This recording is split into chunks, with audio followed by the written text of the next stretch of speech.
اعوذ باللہ من الشیطان الرجیم بسم اللہ الرحمن الرحیم الصلاۃ والسلام علی رسولہ الکریم وعلی آلہ واصحابہ وسلم۔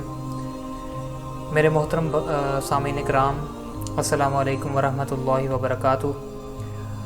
آج آپ کی توجہ جس ٹاپک کے اوپر میں مرکوز کرنا چاہتا ہوں وہ ایک ایسا دین اسلام کا اہم ترین جز ہے کہ جو اگر کسی شخص کے اندر موجود ہو تو اس شخص کا ایمان اس چیز سے بڑھ جاتا ہے، ایمان کے درجات اس شخص کے بڑھ جاتے ہیں۔ اور اگر یہ کسی شخص کے اندر موجود نہ ہو تو وہ اس کے اندر ایمان کا ہونا بہت زیادہ کمزور ہو جاتا ہے۔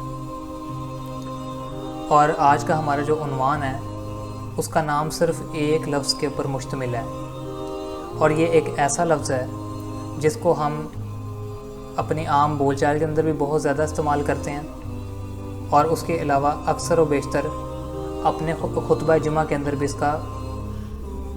اس کو ہم سنتے ہیں بہت زیادہ، اور یہ لفظ ہے تقویٰ۔ تقویٰ ایک ایسی چیز ہے جو انسانوں کے درمیان فضیلت کا معیار ہے۔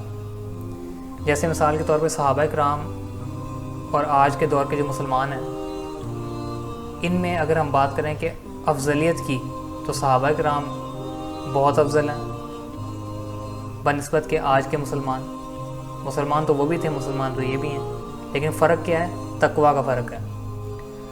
مختلف اوقات میں مختلف اہل علم لوگوں میں سے اس لفظ کے عوض یعنی تقویٰ کے لیے مختلف توجیہات اور مختلف معنی جو ہیں اس کے بیان کیے گئے ہیں، اس کی تعریفیں بیان کی گئی ہیں، اور وہ ساری ٹھیک ہیں کیونکہ وہ قرآن مجید کے اندر اور اس کے سیاق و سباق کے اندر بالکل فٹ بیٹھتی ہیں۔ اس وجہ سے تقویٰ عربی زبان کا لفظ ہے، اور اس کا لفظی مطلب اگر ہم دیکھیں تو اس کا لفظی مطلب ہوتا ہے ڈھال، یا پھر آپ یوں سمجھ لیں پروٹیکشن یا رکاوٹ۔ اور اس کا ایک اور مطلب بھی ہے جو عوام الناس کے اندر بھی بہت عام ہے، وہ مطلب ہوتا ہے کہ اللہ کا خوف رکھنے کا نام بھی تقویٰ ہے، اور زیادہ عوام الناس جو تقویٰ سے متعلق جانتی ہے وہ اسی معنی سے آگاہ ہے۔ اس کے علاوہ کچھ اہل علم یہ بھی کہتے ہیں کہ اللہ تعالیٰ کے ہونے کا احساس، اس کی موجودگی کا احساس ہونا، یہ بھی تقویٰ کہلاتا ہے، اور یہ سب باتیں درست ہیں۔ اور تقویٰ کی اہمیت کا اندازہ آپ یہاں سے کر سکتے ہیں کہ قرآن مجید میں تقریباً 60 مقامات ایسے ہیں جہاں پہ تقویٰ کا ذکر ہے، اور ان 60 مقامات کے اندر اللہ تعالیٰ نے انتہائی تاکیدی انداز کے اندر انسان کو تقویٰ اختیار کرنے کا حکم دیا ہے۔ جیسے مثال کے طور پہ سورہ البقرہ کے اندر اس کا ذکر موجود ہے، سورہ حجرات کے اندر یہ بھی ہم آگے چل کے دیکھیں گے۔ تو اس سے پہلے تقویٰ کی ایک جو اوورآل تعریف جو بنتی ہے وہ یہ بنتی ہے کہ انسان اللہ تعالیٰ سے اس حد تک ڈر جائے کہ اللہ کے ڈر کی وجہ سے وہ اپنے اور برائیوں کے درمیان میں ایک رکاوٹ کو، ایک ڈھال کو قائم کر لے۔ اس چیز کا نام ہے تقویٰ۔ اور جیسا کہ میں نے بتایا کہ تقویٰ کے متعلق اللہ تعالیٰ نے تاکیدی جو انداز ہے اس کو اختیار کیا ہے، انسان کو تقویٰ اختیار کرنے کا حکم دیا ہے قرآن کے اندر۔ اور یہ جو حکم ہے یہ کئی جگہ پہ، جیسا کہ میں نے بتایا، اس میں سے ایک مثال سمجھ لیتے ہیں۔ جیسے مثال کے طور پہ اللہ تعالیٰ نے سورہ البقرہ کے اندر فرمایا کہ اعوذ باللہ من الشیطان الرجیم بسم اللہ الرحمن الرحیم وَتَزَوَّدُوا فَإِنَّ خَيْرَ الزَّادِ التَّقْوَىٰ وَاتَّقُونِ يَا أُولِي الْأَلْبَابِ۔ اللہ تعالیٰ فرما رہے ہیں کہ سب سے بہتر کام تو یہ ہے کہ اللہ تعالیٰ سے ڈرا جائے، وَاتَّقُونِ يَا أُولِي الْأَلْبَابِ، اور اللہ فرما رہے ہیں کہ اے عقل والو مجھ سے ڈرتے رہا کرو۔ اور اس کے علاوہ پھر اللہ تعالیٰ فرماتے ہیں سورہ الحجرات کے اندر یا ایھا الناس انا خلقناکم من ذکر و انثی، کہ اے لوگو بے شک ہم نے تمہیں پیدا کیا مرد اور عورت سے، وجعلناکم شعوبا وقبائل لتعارفوا، اور پھر ہم نے تمہیں مختلف گروہوں کے اندر، مختلف قبائل کے اندر بانٹ دیا تاکہ تم آپس میں ایک دوسرے کا تعارف کر سکو۔ یہ ایک علیحدہ بات ہے کہ آج جو ہمارا رویہ ہے وہ بہت عجیب ہے کہ ہم اس بات کو پس پشت ڈال دیتے ہیں. خاص طور پہ جب اپنے بچوں کے ہم رشتے کرتے ہیں تو ہم اپنی برادری سے باہر جانے میں بہت زیادہ ہچکچاہٹ محسوس کرتے ہیں, اور اس قسم کا رویہ انتہائی جہالت کے اوپر مبنی ہے. کیونکہ اللہ تعالیٰ تو یہاں پہ فرما رہے ہیں کہ ہم نے تمہیں قبائل کے اندر اس لیے بانٹا ہے کہ تم آپس میں ایک دوسرے کا صرف تعارف کر سکو, لیکن ہم نے اس کو افضلیت غیر افضلیت والا معیار بنا لیا ہوا ہے. تو اللہ تعالیٰ ہمیں اس سے بچائے. آگے اپنے ہم ٹاپک پہ دوبارہ واپس آتے ہیں. اسی آیت کے اندر چلتے ہوئے اللہ تعالیٰ نے تقویٰ سے متعلق یہ فرمایا کہ ان اکرمکم عند اللہ اتقاکم, کہ بے شک تم میں اللہ کے نزدیک تم میں وہ لوگ سب سے زیادہ بزرگی والے, سب سے زیادہ عزت والے ہیں جو ان سے ڈر جانے والے ہیں. ان اللہ علیم خبیر, بے شک اللہ تعالیٰ علم رکھتا ہے اور اللہ تعالیٰ باخبر ہے. یعنی اللہ تعالیٰ کو سب پتہ ہے کہ کون سا شخص اللہ سے ڈر رہا ہے, کون سا اللہ سے نہیں ڈر رہا. اس کے علاوہ سورۃ النساء کے اندر اللہ تعالیٰ فرماتے ہیں یا ایھا الناس اتقوا ربکم الذی خلقکم من نفس واحدہ, کہ اے لوگو ڈر جاؤ اپنے رب سے جس نے تمہیں ایک جان سے پیدا کیا. وخلق منہا زوجہا وبث منہما رجالا کثیرا والنساء, اور اسی جان میں سے اس کی بیوی کو پیدا کیا اور پھر ان دونوں میں سے کثیر تعداد کے اندر مرد اور عورت کو پیدا کیا. واتقوا اللہ الذی تساءلون بہ والارحام, اللہ فرما رہے ہیں کہ تم ڈر جاؤ اللہ سے جس کا واسطہ دے کے تم آپس میں ایک دوسرے سے سوال کرتے ہو, اور رشتے ناتوں کو توڑنے سے بھی بچو. کیوں؟ کیونکہ ان اللہ کان علیکم رقیبا, بے شک اللہ تعالیٰ تمہارے اوپر نگہبان ہے. جس شخص کو یہ ڈر لگے گا نا کہ اللہ تعالیٰ میرے اوپر نگرانی کر رہا ہے, اللہ تعالیٰ مجھے دیکھ رہے ہیں, اسی کے دل میں اللہ تعالیٰ کا خوف پیدا ہو سکتا ہے, اور اس لیول کا خوف پیدا ہو سکتا ہے کہ وہ برائیوں سے بچنے کے لیے اپنے اور برائیوں کے درمیان میں رکاوٹ حائل کر لے. یہی بات سورۃ الحج میں اللہ تعالیٰ نے ارشاد فرمائی یا ایھا الناس اتقوا ربکم, اے لوگو اپنے رب سے ڈر جاؤ. ان زلزلۃ الساعۃ شیء عظیم, کیونکہ قیامت کا زلزلہ ہر چیز سے بڑا ہے. یہاں پہ تھوڑی سی زمین لرز جاتی ہے تو ہم پریشان ہو جاتے ہیں, لیکن اللہ تعالیٰ قیامت کے زلزلے سے ڈرا رہے ہیں کہ ان چھوٹے موٹے زلزلوں سے تو بہت ڈرتے ہو, قیامت کے زلزلے سے کیوں نہیں ڈرتے تم؟ تو اس لیے اللہ تعالیٰ فرما رہے ہیں کہ میرا ڈر رکھو. اب جب کوئی شخص اللہ تعالیٰ کا تقویٰ اختیار کر لیتا ہے, اللہ تعالیٰ سے ڈر جاتا ہے, تو پھر اس کو اس کے کچھ فوائد بھی ہوتے ہیں. اس میں سب سے بڑا فائدہ یہ ہے کہ اللہ تعالیٰ اپنے بندے سے محبت کرنے لگتا ہے, جیسے کہ اللہ تعالیٰ نے فرمایا سورہ آل عمران کے اندر فَإِنَّ اللَّهَ يُحِبُّ الْمُتَّقِينَ, کہ بے شک اللہ تعالیٰ تو محبت کرتا ہے متقین سے, تقوی والوں سے, ڈر جانے والوں سے. اور یہ کائنات کے اندر انسان کے لیے سب سے بڑی سعادت ہے کہ اللہ تعالیٰ اپنے بندے سے پیار کرے. اللہ تعالیٰ کا محبوب بن جانا یہ کتنی بڑی بات ہے. دیکھیں اللہ تعالیٰ آپ سے پیار کر رہا ہے. اور اس کے علاوہ بطور بحیثیت مسلمان ہمارا یہ عقیدہ ہے کہ قرآن مجید کتاب ہدایت ہے, انسان کو ہدایت بخشتی ہے, لیکن یہ ہدایت انہی لوگوں کے لیے جن کے اندر تقویٰ موجود ہے. یہ قرآن مجید خود کہہ رہا ہے سورہ البقرہ کے اندر پہلی آیات ہی یہ ہیں کہ ذالک الکتاب لا ریب فیہ, یہ وہ کتاب ہے جس میں کسی قسم کا کوئی شک نہیں. ہدی للمتقین, یہ ہدایت ہے متقین کے لیے, ڈر جانے والوں کے لیے, تقویٰ اختیار کرنے والوں کے لیے. پھر اللہ تعالیٰ فرماتے ہیں سورہ انفال کے اندر یا ایھا الذین آمنوا ان تتقوا اللہ یجعل لکم فرقانا. یہ فوائد بیان ہو رہے ہیں کہ جو لوگ تقویٰ اختیار کریں گے ان کو کیا فائدے ملیں گے. پہلا فائدہ اللہ نے بتایا کہ اللہ تعالیٰ محبت کریں گے. پھر دوسرا فائدہ یہ ہے کہ قرآن انہی کے لیے ہدایت ہے جو تقویٰ اختیار کرتے ہیں. تیسری چیز یہ اللہ تعالیٰ بتا رہے ہیں کہ اے ایمان والو, اگر تم اللہ کا تقویٰ اختیار کرو گے تو اللہ تعالیٰ تمہارے لیے حق اور باطل کو واضح کر دے گا. فرقان کے الفاظ ہیں کہ اگر تم اللہ سے ڈر جاؤ گے تو اللہ تعالیٰ تمہیں حق اور باطل میں فرق تمیز سکھا دے گا. پھر آگے اللہ تعالیٰ فرما رہے ہیں وَيُكَفِّرْكُمْ عَنْكُمْ سَيِّئَاتِكُمْ وَيَغْفِرْ لَكُمْ, کہ تم سے تمہاری برائیوں کو اللہ تعالیٰ دور کر دیں گے, جو بھی تمہاری کمیاں کوتاہیاں ان کو اللہ تعالیٰ دور کریں گے اور تمہاری بخشش بھی کر دیں گے. وَاللَّهُ ذُو الْفَضْلِ الْعَظِيمِ, بے شک اللہ تعالیٰ تو بڑا ہی فضل کرنے والا ہے. اور آگے چل کے اس کا فائدہ دیکھیں سورہ الطلاق کے اندر اللہ تعالیٰ فرما رہے ہیں کہ وَمَن يَتَّقِ اللَّهَ يَجْعَل لَّهُ مَخْرَجًا, کہ جو شخص اللہ سے ڈرتا ہے نا, اللہ تعالیٰ اس کے لیے کوئی نہ کوئی چھٹکارے کی صورت نکال دیتا ہے. دیکھیں اس آیت میں ایک یہ بھی مفہوم چھپا ہوا ہے کہ بعض دفعہ انسان کے اوپر کوئی مشکلات آتی ہیں، جیسے کہ ہمارا پہلے والا لیکچر بھی تھا، تو اس میں آپ وہ ڈیٹیل سے دیکھ سکتے ہیں کہ مشکلات کیوں آتی ہیں۔ تو بعض دفعہ ہوتا ہے کہ مشکلات انسان کے اوپر آتی ہیں، انسان جب پریشان ہوتا ہے تو اس کو اس وقت بھی اللہ تعالیٰ کا خوف اپنے دل میں بٹھا لینا چاہیے، کیونکہ بعض دفعہ ہوتا ہے اللہ تعالیٰ پریشانی اس لیے بھیج دیتے ہیں کہ انسان کے جو گناہ ہیں نا، وہ جانے انجانے میں جو اس سے گناہ ہوتے ہیں، تو اللہ تعالیٰ چاہ رہے ہوتے ہیں کہ اس کے اوپر کوئی پریشانی آئے اور یہ شخص اس پریشانی میں صبر کرے، اور جب یہ صبر کرے تو اللہ تعالیٰ اس کے صبر کی وجہ سے اس کے وہ پیچھے والے گناہ جو ہے نا اس کو معاف کر دے، ٹھیک ہے۔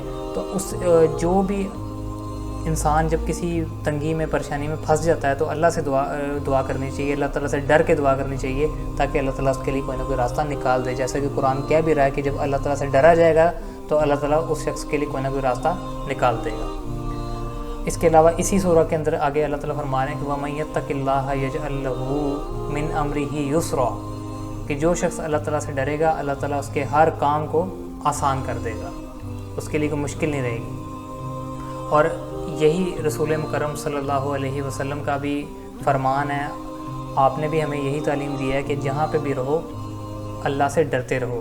جامع ترمذی کی حدیث ہے کہ اللہ سے ڈرتے رہو، اور جب تم سے کوئی برائی ہو جائے تو کوئی اچھائی کر لیا کرو، تاکہ وہ جو اچھائی ہے وہ اس برائی کو مٹا دے۔ اور اللہ تعالیٰ سے ڈر جانا یہ بھی ایک نیکیوں میں سے ایک ہے کہ بعض دفعہ ایسا ہوتا ہے کہ اللہ تعالیٰ اسی بات پہ بخش بھی دیتے ہیں، انسان کے چاہے پلے کچھ بھی نہیں ہے لیکن اس کو اللہ کا خوف ہے نا، تو اس کی بخشش کے، اس کی مغفرت کے چانسز بہت زیادہ ہوتے ہیں۔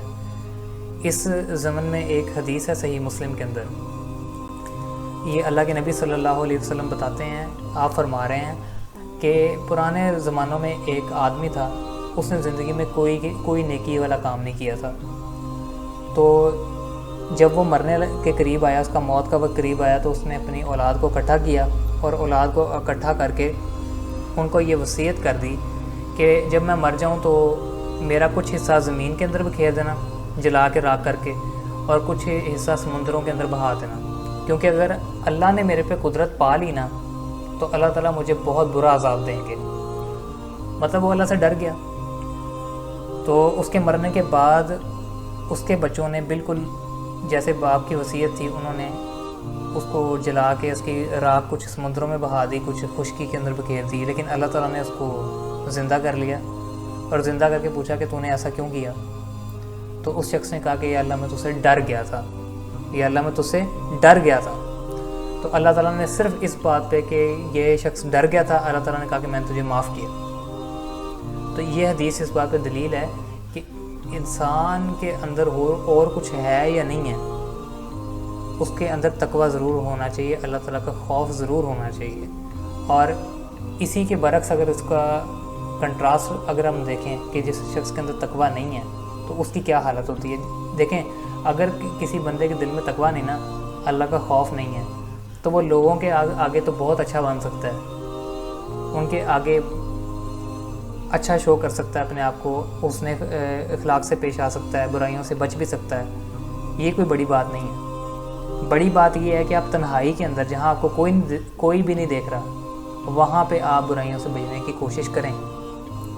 اور اس زمن میں میرے ایمان کا تقاضا ہے کہ میں آپ کو ایک حدیث سناؤں، سنن ابن ماجہ کے اندر یہ روایت موجود ہے۔ اللہ کے نبی صلی اللہ علیہ وسلم نے ایک دفعہ ارشاد فرمایا کہ میں اپنی امت کے ان لوگوں کو بہت اچھی طرح جانتا ہوں جو قیامت کے دن پہاڑوں جیسی نیکیاں لے کے آئیں گے، لیکن اللہ تعالیٰ ان کو ہوا بنا کے اڑا دے گا، ہوا بنا کے اڑا دے گا ان کو، اللہ تعالیٰ اس کی کوئی قیمت نہیں لگائے گا، اللہ ان کو ریجیکٹ کر دے گا اور اوندھے منہ کر کے جہنم میں ڈال دے گا ان لوگوں کو۔ تو صحابہ کرام ڈر گئے کہ یا رسول اللہ صلی اللہ علیہ وآلہ وسلم یہ کون سے لوگ ہوں گے؟ تو آپ نے فرمایا یہ دیکھو یہ تمہاری طرح کے لوگ ہوں گے، تمہاری طرح نمازیں پڑھیں گے، لیکن جب تنہائی میں ہوں گے تو گناہ کریں گے۔ تو یہ چیز ہے کہ اللہ کا خوف جس شخص کو ہوگا وہی تنہائی کے اندر گناہوں سے بچ سکتا ہے، کوئی دوسرا شخص نہیں بچ سکتا۔ اور جامع ترمذی کے اندر حدیث یہاں تک موجود ہے کہ نبی اکرم صلی اللہ علیہ وآلہ وسلم نے فرمایا کہ اللہ تعالیٰ کو 2 قطروں سے زیادہ محبوب تیسری چیز کوئی بھی نہیں، 2 قطرے سب سے زیادہ محبوب ہیں، ان میں سے پہلا اللہ کے نبی نے بتایا کہ وہ آنسو جو اللہ کے خوف کی وجہ سے نکلے، اور دوسرا وہ خون کا قطرہ جو اللہ تعالیٰ کے راستے میں بہہ نکلے. یہ افضل ترین چیزیں. تو یہاں سے بھی تقویٰ کا پتہ چلتا ہے کہ اللہ کا خوف کتنی بڑی چیز ہے. ایک اور حدیث ہے مشکات المصابیح میں بھی یہ آپ کو مل جائے گی، سنن ابن ماجہ میں، سنن ابو داؤد میں بھی. حضرت ارباز بن ساریہ رضی اللہ تعالیٰ عنہ آپ بیان کرتے ہیں کہ ایک دفعہ رسول اللہ صلی اللہ علیہ وآلہ وسلم نے ہمیں نماز پڑھائی. نماز پڑھانے کے بعد آپ نے اپنا چہرہ ہماری طرف کیا اور بڑے ہی بلیغ انداز کے اندر آپ نے ہمیں خطبہ دیا، اور وہ خطبہ ایسا تھا کہ جس کی وجہ سے ہماری آنکھیں بھی اشک بار ہو گئیں اور ہمارے دل بھی ڈر گئے. صحابہ تھے نا، ڈر گئے. اور ایک آدمی نے عرض کیا کہ اے اللہ کے رسول، یہ ہمیں ایسے محسوس ہوتا ہے کہ جیسے یہ آپ کی الوداعی نصیحتیں ہیں، آپ ہم سے الوداع ہو رہے ہیں. تو رسول اللہ صلی اللہ علیہ وسلم نے ہمیں یہ وصیت فرمائی کہ میں تمہیں اللہ کا تقوی اختیار کرنے، سننے والا اور اطاعت اختیار کرنے کا حکم دیتا ہوں. تو یہ اللہ کے نبی نے اس وقت ارشاد فرمایا صحابہ سے. تو یہ تو ساری امت کے لیے یہی ہے کہ آپ نے اللہ کا تقوی اختیار کرنا ہے. یہ رسول اللہ صلی اللہ علیہ وسلم کی نصیحتوں میں سے ایک ہے. اور اس کے علاوہ سنن ابن ماجہ میں ایک اور حدیث موجود ہے. اللہ کے نبی کو پوچھا گیا کہ اے اللہ کے رسول، وہ کون سے کام ہیں جن کی وجہ سے لوگ سب سے زیادہ جنت کے اندر داخل ہوں گے؟ تو اللہ کے نبی صلی اللہ علیہ وسلم نے ارشاد فرمایا کہ نمبر 1 تقوی، اور نمبر 2 حسن اخلاق. اچھے اخلاق کے ذریعے انسان جنت میں جائے گا، اور دوسرا ہے تقوی، بلکہ پہلا تقوی ہے، بعد میں حسن اخلاق، اچھے اخلاق. اور پھر پوچھا گیا کہ اے اللہ کے رسول، وہ کون سی چیزیں ہیں جس کی وجہ سے انسان سب سے زیادہ جہنم کے اندر جائیں گے؟ تو آپ نے فرمایا 2 کھوکھلی چیزیں، 2 کھوکھلی چیزیں، ایک منہ اور ایک شرمگاہ. اور یہ منہ کے اندر زبان سب سے ضروری چیز ہے. زبان ہی ہے جو آپ، زبان کا بعض دفعہ ایک بول ایسا ہوتا ہے جو آپ کو بلندیوں پہ لے جاتا ہے، اور ایک بول ایسا ہوتا ہے جو آپ کو تاریکی اور گمراہی کی پستیوں کے اندر گرا دیتا ہے. تو اس لہٰذا اس زبان کو انتہائی سوچ سمجھ کے اس کا استعمال کرنا چاہیے. اور ہمارے یہاں پہ اکثر عادت ہے ایک دوسرے کو تانے مارنے کی، گالیاں دینے کی. تو اس چیز سے انسان کو اوائڈ کرنا چاہیے، بچنا چاہیے. اور اللہ کے نبی صلی اللہ علیہ وسلم جو کہ اللہ کے محبوب ہیں، امام الانبیاء ہیں، آپ جیسا مرتبہ تو کسی کا بھی نہیں. تو نبی صلی اللہ علیہ وسلم یہ دعا مانگا کرتے تھے، سنن ابو داؤد کے اندر موجود ہے. آپ فرمایا کرتے تھے اللہم اجعلنی لک شاکرا لک ذاکرا لک راہبا لک متواء الیک مخبتا او منیبا. کہ اللہ تو مجھے اپنا شکر گزار، اپنا یاد کرنے والا، اپنے سے ڈرنے والا، اپنا اطاعت گزار اور گڑ گڑانے والا اور دل لگانے والا بنا دے. اس میں بھی اللہ کے نبی نے بھی یہ دعا فرمائی کہ اپنے سے ڈرنے والا بنا دے. تو یہ دیکھ لیں کہ اللہ کا خوف کتنی بڑی نعمت ہے، جس کو نبی مکرم صلی اللہ علیہ وسلم اس کائنات کے سب سے اکمل انسان بھی جس کی خواہش کر رہے ہیں. اور سنن نسائی کے اندر یہ موجود ہے کہ جو شخص اللہ سے ڈر جائے گا نا، اللہ کے خوف کی وجہ سے رو پڑے گا، وہ آگ میں نہیں جا سکتا. دیکھیں نا، یہاں سے اندازہ کر رہے ہیں کہ اللہ کے نبی صلی اللہ علیہ وسلم جن کے اندر اللہ تعالیٰ نے کوئی کمی چھوڑی ہی نہیں، ان جیسی ہستی جو ہے وہ بھی اللہ سے دعا مانگ رہے ہیں کہ میں اللہ سے ڈرنے والا بن جاؤں. حالانکہ بلا شبہ آپ اللہ سے ڈرنے والے ہیں، آپ سے زیادہ اللہ سے ڈرنے والا کوئی بھی نہیں ہے. لیکن آپ اس کے باوجود آپ صلی اللہ علیہ وسلم کی یہ عاجزی ہے کہ آپ صلی اللہ علیہ وسلم اس دعا کو بار بار کیا کرتے تھے. اسی طریقے سے صحیح بخاری کے اندر ایک حدیث ہے کہ نبی اکرم صلی اللہ علیہ وسلم سے پوچھا گیا کہ سب سے زیادہ شریف آدمی کون ہے؟ تو آپ نے فرمایا جو اللہ کا زیادہ خوف رکھتا ہو. یعنی جو اللہ کا جتنا زیادہ خوف رکھے گا وہ اتنا زیادہ شریف آدمی. یہ اللہ کے نبی فرما رہے ہیں. اور اسی طریقے سے صحیح بخاری کے اندر ایک حدیث ہے کہ آپ سے عرض کی گئی کہ یا رسول اللہ سب سے افضل شخص کون ہے؟ تو آپ نے بیان کیا کہ وہ مومن جو اللہ کے راستے میں اپنی جان اور مال سے جہاد کرے. تو صحابہ نے عرض کی اے اللہ کے رسول اس کے بعد؟ تو آپ نے فرمایا کہ وہ مومن جو پہاڑ کی کسی گھاٹی میں رہنا شروع کر دے اور وہ اللہ کا خوف رکھتا ہو اور لوگ اس کی برائیوں سے محفوظ رہیں، یہ بھی سب سے افضل آدمی ہے۔ یعنی جہاز کے بعد جو دوسرا درجہ ہے وہ اللہ کے نبی نے یہ ارشاد فرمایا کہ کوئی شخص پہاڑوں میں چلا جائے، اللہ کا خوف رکھتا ہو اور لوگ اس کی برائی سے محفوظ رہیں، لوگوں کے ساتھ کوئی جو ہے وہ برا سلوک نہ کرتا ہو۔ یہ بھی صحیح بخاری کے اندر ہے۔ پھر صحیح بخاری کی ایک اور روایت ہے کہ اللہ کے نبی نے، یہ ویسے روایت تو بہت لمبی ہے، میں اپنے موضوع سے متعلق آپ کو صرف بتا دیتا ہوں کہ اللہ کے نبی نے فرمایا کہ 7 آدمی ایسے ہوں گے قیامت کے دن جن کو اللہ تعالیٰ سایہ نصیب کریں گے، جس دن کوئی سایہ نہیں ہوگا۔ اور ان 7 آدمیوں میں سے ایک آدمی آپ نے وہ بتایا کہ جس کو عالی نسب والی عورت اپنی طرف بلائے اور وہ کہہ دے انی اخاف اللہ، کہ بے شک میں اللہ سے ڈرتا ہوں۔ اور دوسرا وہ شخص جو اللہ تعالیٰ کو تنہائی کے اندر یاد کرے اور اللہ تعالیٰ کی یاد کی وجہ سے اس کی آنکھوں میں آنسو آ جائے، تو ان کو اللہ تعالیٰ قیامت کے دن سایہ نصیب کرے گا۔ یہ کتنی بڑی سعادت ہے۔ اور قیامت کا دن 50,000 سال کا دن ہے، اس کے اندر سایہ نصیب ہو جانا بہت بڑی فضیلت ہے۔ تو تقویٰ کی اہمیت کا آپ کو یہاں سے اندازہ ہو گیا، فوائد بھی ہم نے بیان کر لیے۔ اب آخری چیز جو میں اس کی اہمیت کے اوپر بیان کرنا چاہتا ہوں وہ یہ ہے کہ دیکھیں، جب کوئی بھی ایسا موضوع جس کے اوپر اللہ تعالیٰ، اللہ کے محبوب صلی اللہ علیہ وآلہ وسلم اور باقی انبیاء کرام اور سب کے سب بھی اگر ساتھ متفق ہو جائیں تو اس ٹاپک کی، اس اسلامک ٹاپک کی اہمیت اور بڑھ جاتی ہے۔ اور تقویٰ کے ساتھ بھی یہی ہے، تقویٰ کے ساتھ بھی معاملہ یہی ہے کہ اللہ کے نبی کے علاوہ باقی انبیاء نے بھی تقویٰ کا حکم دیا ہے، اپنی امت کے اندر انہوں نے تقویٰ کی طرف لوگوں کو بلایا ہے، لوگوں کو اس بات کی تاکید کی ہے کہ تم لوگ اللہ سے ڈرو۔ جیسے مثال کے طور پہ سورہ المومنون کے اندر حضرت نوح علیہ السلام کا ذکر کرتے ہوئے اللہ تعالیٰ فرما رہے ہیں کہ وَلَقَدْ أَرْسَلْنَا نُوحًا إِلَىٰ قَوْمِهِ، کہ بے شک جب ہم نے بھیجا نوح کو ان کی قوم کی طرف، نوح علیہ السلام کی بات ہو رہی ہے کہ ان کو ان کی قوم کی طرف بھیجا گیا، فَقَالَ يَا قَوْمِ اعْبُدُوا اللَّهَ مَا لَكُم مِّنْ إِلَٰهٍ غَيْرُهُ، کہ اے میری قوم اللہ کی عبادت کرو جس کے علاوہ تمہارا کوئی الہ نہیں، تمہارا کوئی معبود نہیں۔ افلا تتقون، کیا تم عقل نہیں کرتے، تم ڈرتے کیوں نہیں؟ افلا تتقون، تم ڈرتے کیوں نہیں؟ تو اس انداز میں حضرت نوح علیہ السلام نے ارشاد فرمایا۔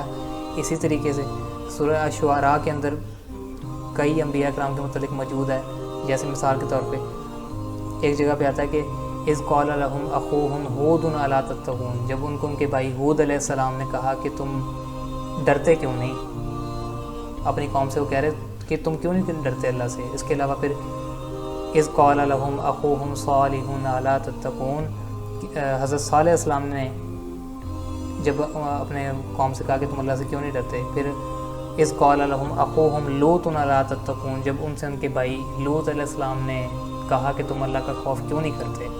اس کے علاوہ اذ قال لهم شعیب الا تتقون، جب ان سے شعیب علیہ السلام نے کہا کہ تم خوف کیوں نہیں کرتے، کہ تم کیوں نہیں ڈر جاتے۔ پھر سیدنا ابراہیم علیہ السلام کے متعلق اللہ تعالیٰ نے ذکر کیا سورہ العنکبوت کے اندر، اللہ تعالیٰ فرما رہے ہیں کہ وَإِبْرَاهِيمَ إِذْ قَالَ لِقَوْمِهِ اعْبُدُوا اللَّهَ وَاتَّقُوهُ، کہ جب ابراہیم علیہ السلام نے اپنی قوم سے کہا کہ اللہ کی عبادت کرو اور اسے ڈرتے رہو، ذَلِكُمْ خَيْرٌ لَكُمْ إِن كُنتُمْ تَعْلَمُونَ، اور یہی تمہارے لیے بہتر ہے اگر تم جاننے والے ہو، اگر تم علم رکھنے والے ہو۔ تو یہ یہاں سے آپ اندازہ کریں۔ اور پھر امت محمدیہ صلی اللہ علیہ وآلہ وسلم کو بھی اللہ تعالیٰ نے اسی چیز کا حکم دیا، حکمی طور پہ اللہ تعالیٰ نے اس بات کو بیان کیا قرآن کے اندر، سورہ البقرہ کے اندر جیسے موجود ہے۔ اللہ تعالیٰ فرما رہے ہیں کہ وَاتَّقُوا اللَّهَ لَعَلَّكُمْ تُفْلِحُونَ، کہ اللہ سے ڈرتے رہو تاکہ تم کامیاب ہو جاؤ۔ اس کے علاوہ ایک اور جگہ پہ سورہ بقرہ میں اللہ تعالیٰ فرما رہے ہیں کہ وَاتَّقُوا اللَّهَ وَاعْلَمُوا أَنَّ اللَّهَ مَعَ الْمُتَّقِينَ، کہ اللہ سے ڈرتے رہا کرو اور جان رکھو کہ اللہ تعالیٰ تقوی اختیار کرنے والوں کے ساتھ ہے۔ اور اس سے بڑی بات اور کیا ہوگی اس جماعت کے لیے جس کے ساتھ اللہ رب العزت خود ہوں، کیونکہ جس کے ساتھ تو اللہ ہے اس کو کوئی ضرورت نہیں ہے کسی دوسرے شخص کی، کیونکہ جامع ترمذی کے اندر حدیث ہے، آپ صلی اللہ علیہ وسلم نے نوجوان صحابہ سے خطاب کرتے ہوئے فرمایا، آپ نے فرمایا اے میرے بچے یقین کر اگر تمام انسان تمہیں نقصان پہنچانا چاہیں نہیں پہنچا سکتے اس وقت تک جب تک اللہ نہ چاہے، اور اگر تمام انسان تمہیں مل کے نفع پہنچانا چاہیں نہیں پہنچا سکتے اس وقت تک جب تک اللہ نہ چاہے۔